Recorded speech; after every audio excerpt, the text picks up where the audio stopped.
मैं अखिलेश सर आप लोगों को संस्कृत की आज इस कक्षा में कारक और विभक्ति सूत्र के बारे में बताने जा रहा हूँ। कारक हिंदी में हम लोग कारक बोला करते हैं। कारक वह शब्द जो क्रिया की उत्पत्ति में प्रत्यक्ष या अप्रत्यक्ष रूप से सहायक हो, अर्थात वह शब्द कारक चिन्ह जो दिखाई दे, वाक्य के अंतर्गत दिखाई दे अथवा दिखाई न, परंतु वह कार्य के क्रिया की उत्पत्ति में वह सहायक होता है। यहाँ विभक्ति सूत्र की व्याख्या में मैंने 3 सूत्रों का व्याख्या किया है। इसमें प्रथम सूत्र आपको दिया गया है कर्तारी प्रथम। इसका अर्थ है कर्ता कारक, अर्थात कार्य करने वाले में प्रथमा विभक्ति लगाई जाती है। वह व्यक्ति जो किसी कार्य को करता है उस व्यक्ति में प्रथमा विभक्ति लगाई जाती है। यथा, यथा का अर्थ संस्कृत, यथा शब्द संस्कृत शब्द है।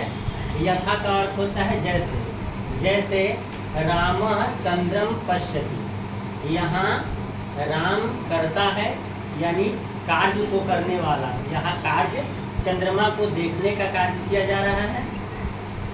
राम, राम शब्द में रामः लिखा गया, इसमें सु प्रत्यय लगा हुआ है। प्रथमा विभक्ति में सु और जस प्रत्यय लगाया जाता है। एक वचन में सु प्रत्यय, द्विवचन में औ प्रत्यय और बहुवचन में जस प्रत्यय लगाया जाता है। तो राम शब्द के साथ यहाँ पे आपको सु प्रत्यय लगा। राम जो सु से राम बना है, तो राम चंद्रमा देखता है। दूसरा मैंने उदाहरण दिया है मोहनः पत्रम पठति। मोहनः पत्रम पठति, मोहन पत्र पढ़ता है। यहाँ राम तथा मोहन शब्दों के साथ प्रथमा विभक्ति लगाई जाती है। राम और मोहन यहाँ कर्ता कारक में है। किस कारक में? कर्ता कारक में। इसलिए इन दोनों शब्दों के साथ प्रथमा विभक्ति लगाई गई है। दूसरा सूत्र है उक्ते कर्मणि प्रथमा। उक्ते कर्मणि प्रथमा, जिस वाक्य में कर्म की प्रधानता दी जाए वहाँ कर्म शब्द के साथ प्रथमा विभक्ति लगाई जाती है। हालांकि कर्म शब्दों के साथ द्वितीय विभक्ति लगाई जाती है। जैसा ऊपर के वाक्यों में हम देख रहे हैं, चंद्रमा यहाँ कर्म है, पत्र यहाँ कर्म है, इनमें द्वितीय विभक्ति लगी हुई है। परंतु उक्ते कर्मणि प्रथमा सूत्र में कर्म उक्त है, कर्म की यहाँ प्रधानता दी जा रही है। वाक्य 3 प्रकार का हिंदी में है, कर्तृवाच्य, कर्मवाच्य और भाववाच्य। तो यहाँ कर्तृवाच्य ऊपर वाले सूत्र में कर्तृवाच्य है और नीचे वाले में उक्ते कर्मणि में कर्म वाच्य है। तो कर्म वाच्य में जहाँ कर्म की प्रधानता दी जाए वहाँ प्रथमा विभक्ति लगाई जाती है। जैसे मैंने लिखा है रामेण चंद्र दृश्यते। अब यहाँ चंद्रमा देखने का काम हो रहा है, किसके जरिए हो रहा है यह मायने नहीं रख रहा है।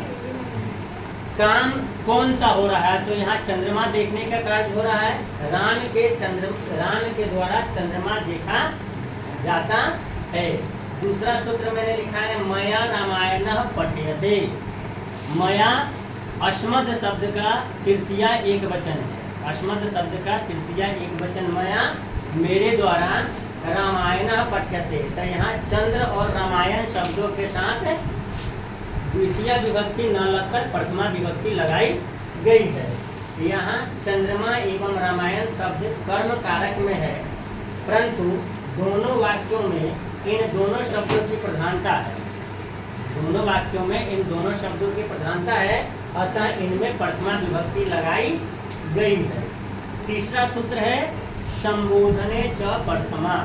संबोधन कारक में जिसे संबोधित किया जाए, संबोधन कारक में जिस व्यक्ति को संबोधित कर रहे हैं, किसी को बुलाने के लिए जिस व्यक्ति का संबोधन किया जा रहा है उसमें प्रथमा विभक्ति लगाई जाती है। यथा हे सीते इह आगच्छ इह तिष्ठ। इसका अर्थ है कि हे सीते यहाँ आओ, यहाँ बैठो। यहाँ सीता शब्द का संबोधन किया जा रहा है। किस शब्द का? सीता शब्द का। इसलिए सीता शब्द के साथ प्रथमा विभक्ति लगाई गई है। ये 3 सूत्र मैंने आप लोगों को आज बताया। फिर अगले कक्षा में आगे सूत्रों की व्याख्या की जाएगी।